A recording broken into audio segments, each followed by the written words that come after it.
In a quiet town nestled between rolling hills and wide-open fields, there lived a man named Peter. To meet him on the street, you would see a smile quick to appear on his face, eyes that darted full of cleverness, and an easy charm that drew others in. Friends called him a natural, successful, witty, always with a story at the ready. But what Peter was most skilled at, the thing that propelled him through business and friendship and even love, was his talent for bending the truth. He had mastered the art of saying not what was real, but whatever served him best in the moment. At first, those lies were small. He would tell his friends he hadn't forgotten their birthdays, that the missed text was only because of a dead phone battery. At work, he took credit for an idea that had actually sparked in the next cubicle, onlyifying the truth just enough to get noticed. The rewards came steadily. Promotions, invitations, trust handed over like so many keys to locked doors. Each time a lie served him, Peter felt a rush, a delicious little thrill that seemed to prove he was cleverer than the world around him. Over time, the lies grew bolder. When his company was on the brink of a big merger, Peter fudged a few numbers in a report, just to meet expectations. He told himself it didn't matter. The deal would go through anyway. The raise and corner office arrived within months. Outwardly, his life looked golden. But inwardly, Peter felt compelled to keep spinning stories to hold it all together. If anyone knew the truth, he feared, the carefully constructed world would collapse. And so it went, lie after lie. The walls of Peter's life grew thicker, built from his own deceptions. What he did not notice was that each brick sealed him off a little more, not just from those around him, but from his own true self. Gradually, relationships grew strained. Old friends became wary, picking up on inconsistencies, sensing something amiss, though never quite able to name it. Colleagues included Peter in fewer conversations, wordlessly shutting him out. His partner, Dana, once admired his quick wit, but now looked at him across the kitchen table with a puzzled hurt in her eyes. Peter reassured her, brushed away her concerns with smoother words. But something colder had crept into her gaze. Then, as such things do, the web of lies finally tangled too tightly to escape. It started with an audit at work and snowballed into a landslide. The numbers Peter had adjusted could not stand up to scrutiny. Deals predicated on them began to fall apart. Emails surfaced, histories checked. The company had lost revenue, investors pulled back, trust evaporated. Peter lost his job. His reputation was not merely bruised, it was shredded. Former co-workers cut contact, and news of the scandal made its way to clients, friends, and family. Donna, heartbroken and exhausted, left, unable to trust him any longer. With stunning swiftness, the world he had built on falsehoods was gone. On the night when the last echoes of his old life faded, Peter sat alone on a cracked park bench. The air was sharp, biting. The only sounds, the dry whisper of wind in the empty playground. In his pocket, his phone buzzed with urgent calls he could no longer face. For the first time in years, he had nowhere to go, no one expecting him, and no story left to tell. Underneath the bruises of shame and loss, something new flickered. The first raw, uncomfortable pangs of honesty. Peter stared at the empty swing set and thought, "There's nothing left to hide." The realization was both terrifying and oddly freeing. As the weeks stretched on, stripped of his titles and comforts, Peter found himself facing questions he had always pushed away. What did he actually value? Who was he, when every false version of himself was gone? Without distractions to numb him, old memories surfaced. He recalled being a child, desperately wanting his father's approval, learning for the first time that a cleverly crafted story could earn praise or avoid disappointment. The habit had grown over years, hardening into a shell that had, in the end, isolated him entirely. Peter began to see the difference between success and significance, between being admired and being truly known. Whereas before he had chased the affection and approval of others, using whatever words would win it, now he found himself craving something different. To experience a day without pretense, to speak plainly, however awkward or uncomfortable the truth might be.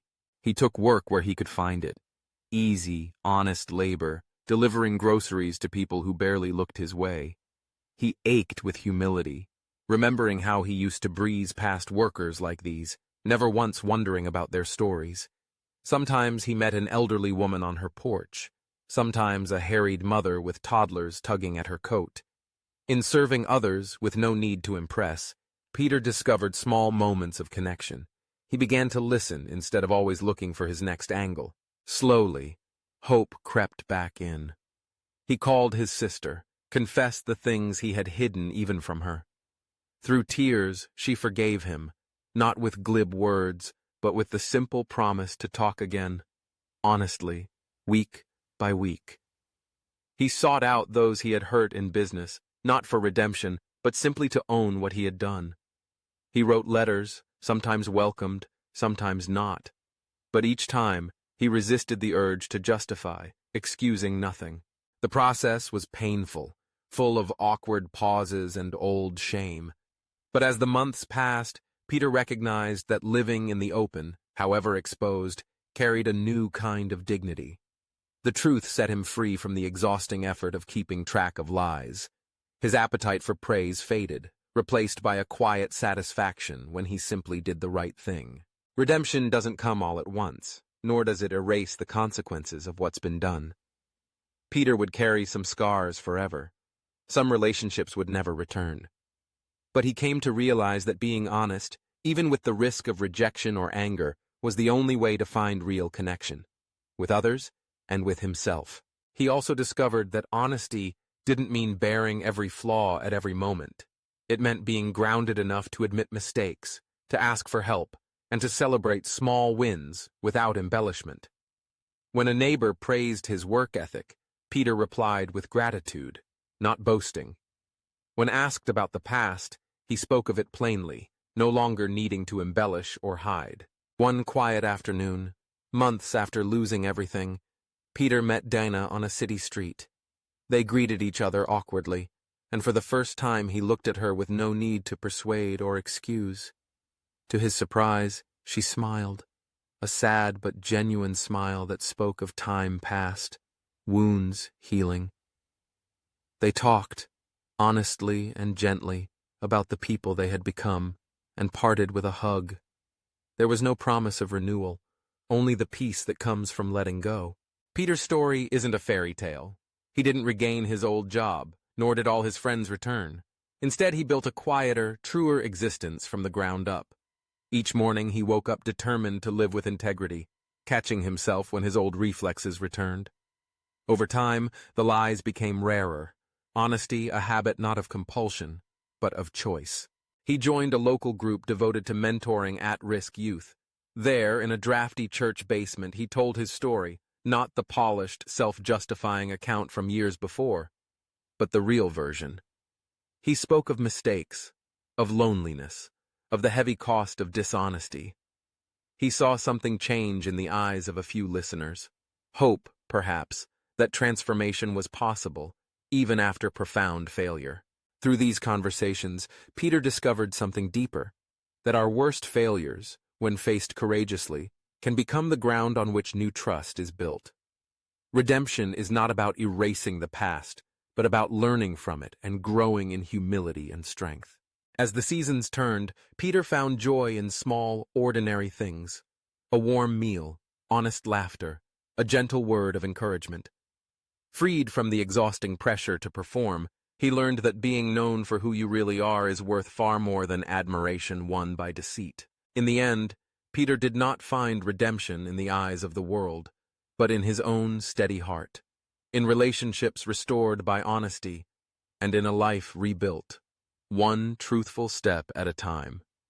His story reminds us that losing everything we built from lies, while devastating, can also be the very beginning of finding what's real, a self worth living for, grounded, finally, in the courage to tell and live the truth. From Peter's journey, we learn that integrity, once lost, is hard won, but not impossible. That the wounds of dishonesty can heal, slowly, when tended with humility. And perhaps most of all, that the worth of a life is not measured by how well we impress, but by how deeply we connect, honestly, messily, and with open hearts, to ourselves and to those around us. If you find yourself wrapped in a fabrication, fearing what might happen if the truth comes out, remember Peter's story.